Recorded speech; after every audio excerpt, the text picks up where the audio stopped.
Today, a bold decision from the White House is reshaping the national conversation. President-elect Jonathan Hayes has signed an executive order designating English as the official language of the United States. This move comes amid growing debates over immigration, cultural identity, and government efficiency. The order emphasizes unity, citing America's founding documents written in English. It argues that a shared language fosters cohesion and strengthens civic engagement. Critics, however, warn this could marginalize non-English speakers across the country. In Section 1, the president outlines his vision for a unified American society. He stresses economic empowerment through English proficiency for immigrants. Yet questions linger about how this policy might impact bilingual education programs. Section 2 defines key terms like agency and clarifies exemptions for presidential offices. These definitions aim to streamline implementation without disrupting essential services. Still, some agencies may face challenges interpreting their roles under the new guidelines.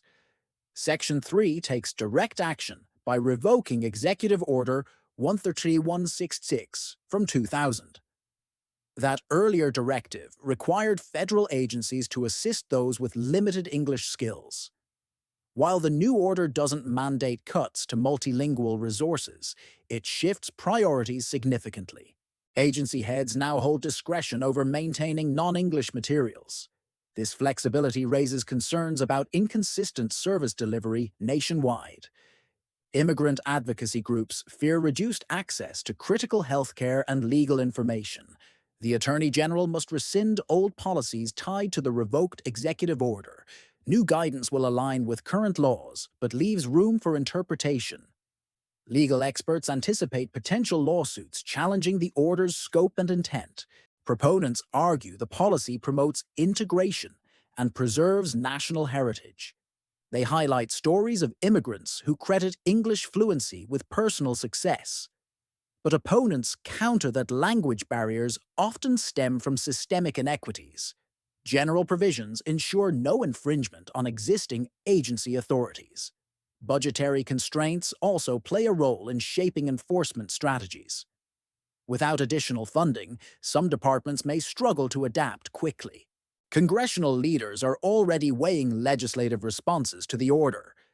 Democrats call for safeguards to protect vulnerable populations. Republicans largely applaud what they see as a step toward stronger national identity. Public reaction remains deeply divided along partisan and cultural lines. Social media platforms buzz with hashtags supporting and opposing the measure. Grassroots movements on both sides gear up for prolonged advocacy battles. Educators express mixed feelings about the implications for ESL programs. Some welcome renewed focus on teaching English as a pathway to opportunity. Others worry about resource cuts, jeopardizing support for diverse student needs. Business leaders weigh in on the economic dimensions of the decision. A common language can enhance workplace communication and productivity. However, global companies stress the value of multilingualism in competitive markets. Historians note parallels between this order and past efforts at linguistic standardization. Previous attempts faced resistance due to fears of eroding cultural diversity. This time, the stakes feel higher amid rising polarization and demographic shifts. Legal scholars debate whether the order withstands constitutional scrutiny. First Amendment protections extend to free expression in any language. Courts may need to clarify where government authority ends and individual rights begin. State governments find themselves caught between federal mandates and local realities. California and Texas, with large immigrant populations, brace for logistical hurdles.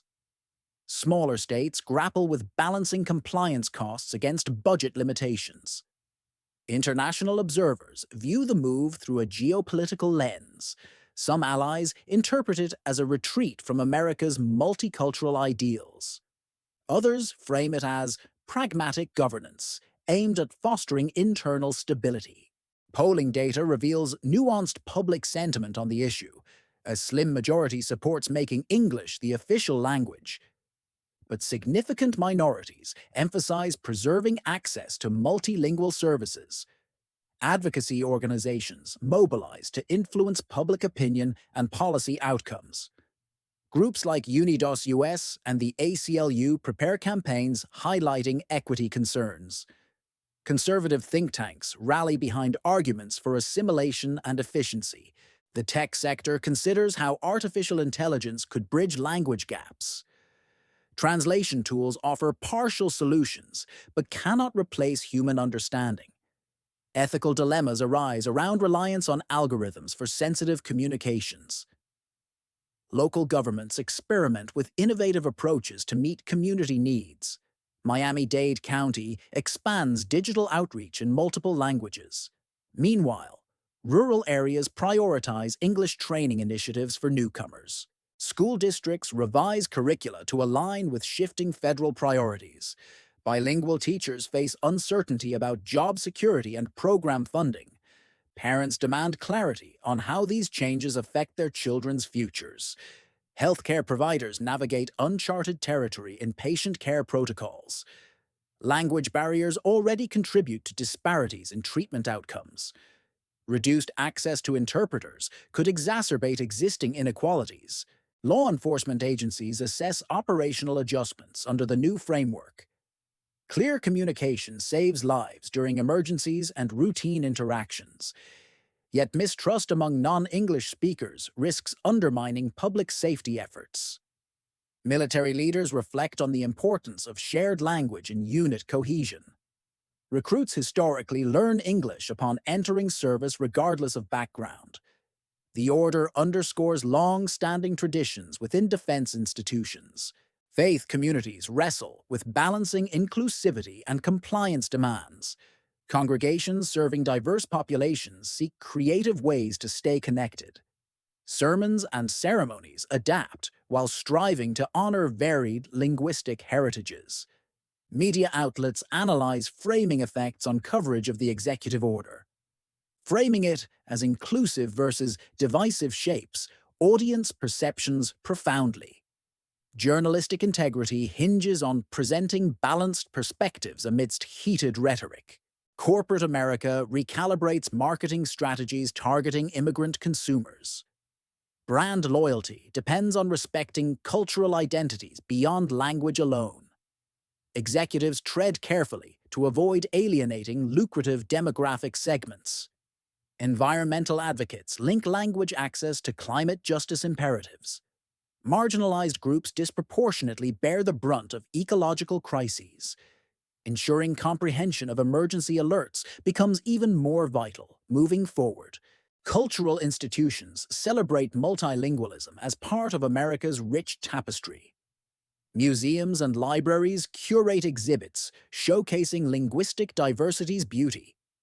Artists use their platforms to amplify voices advocating for inclusive policies. As the nation absorbs the implications of this landmark decision, tensions simmer. Debates rage in town halls, courtrooms, and classrooms across the country. For now, the future remains uncertain as stakeholders chart their next moves.